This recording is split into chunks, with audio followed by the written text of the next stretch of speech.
What's up guys, Truck Farmer here. I will take you through the steps to replace bad front struts on 2014 to 2019 Toyota Highlanders. And the process will be similar for most motor vehicles. This vehicle has been driven for over 350,000 miles and it's time to replace these. Look at the speed at which a bad compared to a new shock depressed after they have been pressed in.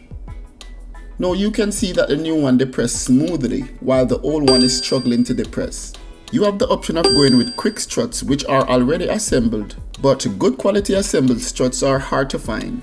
Because of that, I will be replacing bad parts with OEM parts for best quality. Note that replacing the bad parts involves disassembling the struts, which many people try to avoid because it can be very dangerous. It will be challenging, but I'm sure you can get it done yourself and save some money.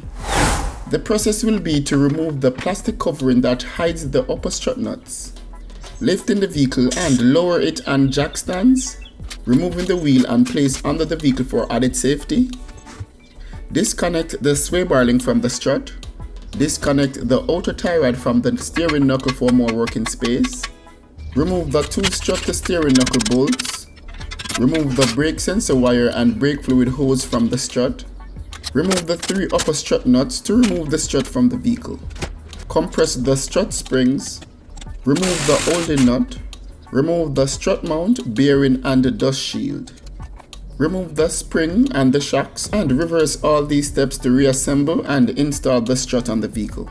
A wheel alignment will need to be done for a job like this, so you can make an appointment for the following day. These are the parts. A new strut mount, and this is optional if yours is in good shape. I just want to replace these because of the number of miles on this vehicle. These are the bumpers. This is the dust shield, and the bearing will sit right here. This is a new OEM shock absorber. I will be reusing the bearings, springs, and spring insulators. Links for all these parts will be in the description below. The tools and material that I will be using are spring compressor, which can be rented for free at AutoZone, or you can buy your own. 6mm X socket, 10, 14, 17, 19, 21 and 24mm sockets, and wrenches of the same sizes. Ratchet, breaker bar, cut-off tool, impact gun, cutting pliers, silicone grease, penetrating oil, protective gloves, safety glasses, tie straps, and a hammer. Enough intro, let's start the process. I will first remove this plastic cover to get access to the three upper strut bolts. I will first remove two small clips. I will use my finger to remove this, as you can see here. The other is on the other side here. I will now remove this plastic piece here, and another on the other side. I will now remove this plastic piece here, and another on the other side. There are some tabs holding this in place. Just pull on this, and there you can now see the upper strut nuts. I now need to remove the wipers by removing this clip to access the 14mm bolts that hold the wipers in place.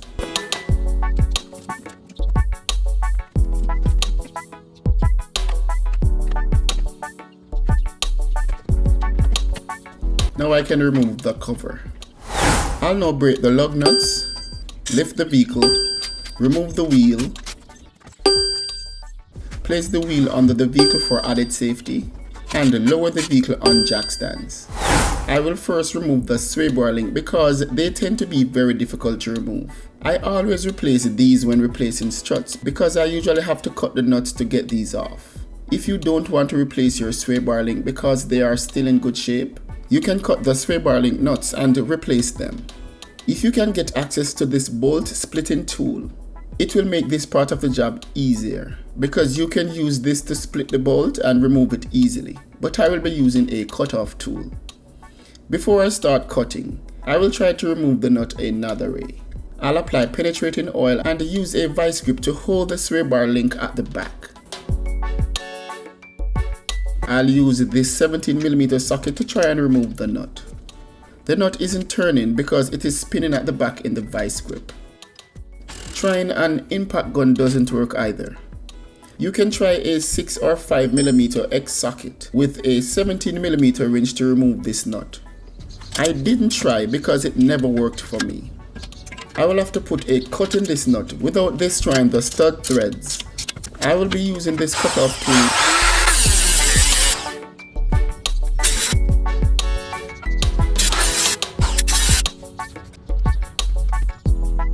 You can see that I went into the stud, but it's fine.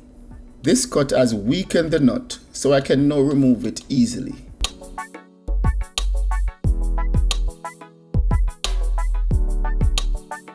The nut is off. I will now remove the tie rod end from the knuckle for more working space. To do this, I need to remove the safety pin. Now I can remove the nut with a 14mm socket. The nut is off. If you have a tie rod end removal tool, you can use it, but I'll be using a hammer to knock the steering knuckle only while pulling on the tie rod end. It will pop right out. Try avoid hitting the tie rod end. I'll now remove the two 24mm strut nuts. I'll use a breaker bar to break them, then remove them with an impact gun. I'll be using another 24mm socket at the other end to prevent the bolt from turning.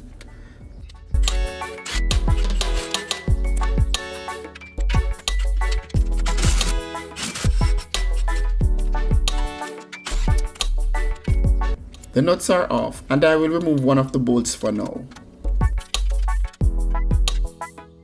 I'll now remove the brake fluid line and the brake sensor wire from the strut. I'll now remove the second bolt. Now I can use a 14mm socket to remove the 3 upper strut nuts while holding the struts to prevent it from falling.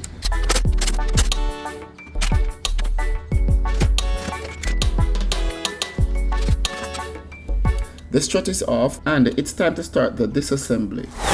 I'll use this compression spring tool to compress the strut springs, then remove the holding nut. I'll try to have these clamps as parallel as possible. Remember to push the safety pins to prevent slippage.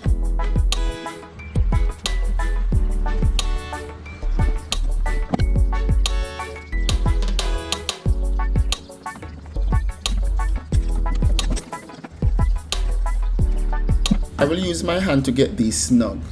I'll use an impact gun and a socket to compress the springs till the shock is loose and can move around freely. If the shock is not moving around freely, it's not time to remove the holding nut.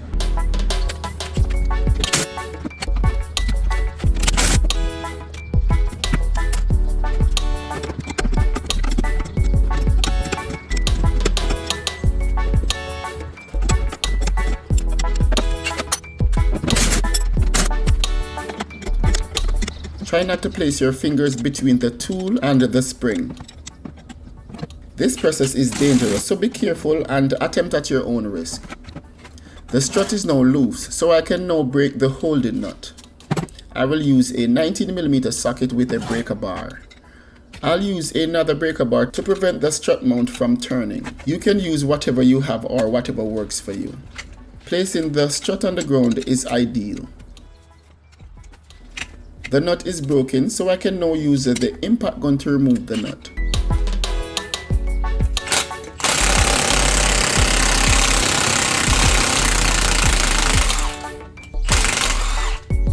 That looked easy, but removing this nut by hand will take a while.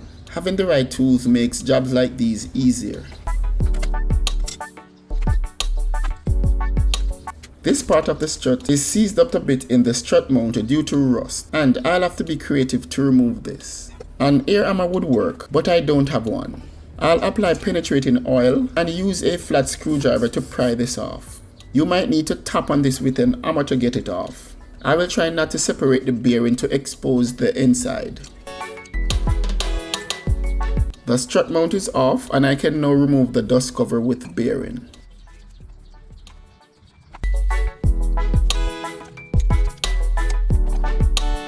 I will be reusing this spring. These hardly go bad, but if your vehicle looks low to the ground, the springs might be bad. Let's remove the bumper to remove the lower spring insulator.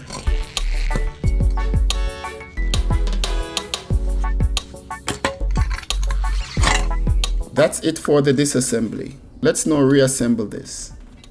The lower spring insulator goes right here. I will slide the bumper right here. I will now put the spring in place. Ensure the tip here sits in this groove.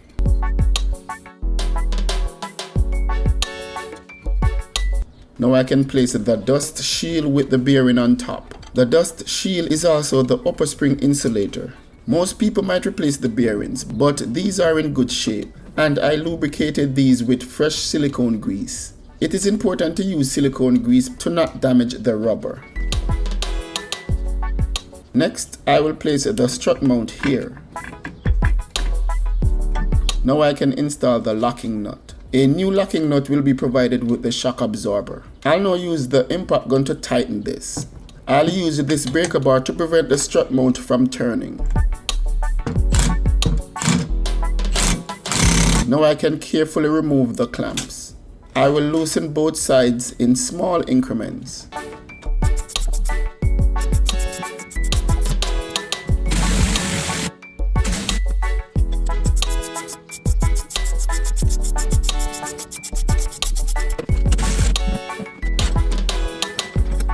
The clamps are off and the strut can now be installed on the vehicle. To install the struts, I will use one hand to hold the struts and my other hand to screw on each of the three 14mm upper strut nuts. I will torque each of these 14mm nuts to 59 foot-pounds.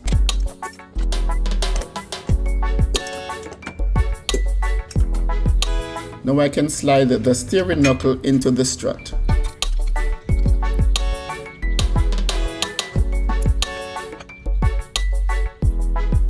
Insert the two strut bolts.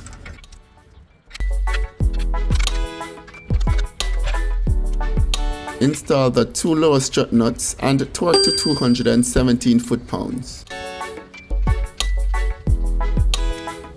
I will now install the bolt that holds the brake line and brake sensor wires to the strut. This bolt can be tightened until snug or to 13 foot-pounds. Now I can install the sway bar link and torque to 55 foot-pounds.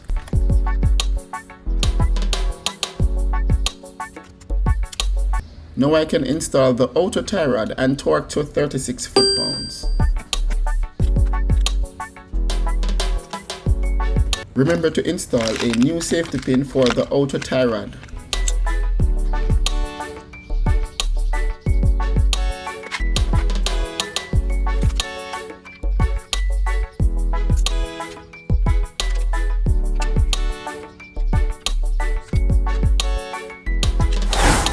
Reinstall the wheel and torque the lug nuts between 90 to 100 foot-pounds. I will do the same for the strut on the other side. After I'm done with the other side, I will reinstall the cover for the upper strut, then install the wipers. Now it's time to get a wheel alignment, then enjoy the ride again.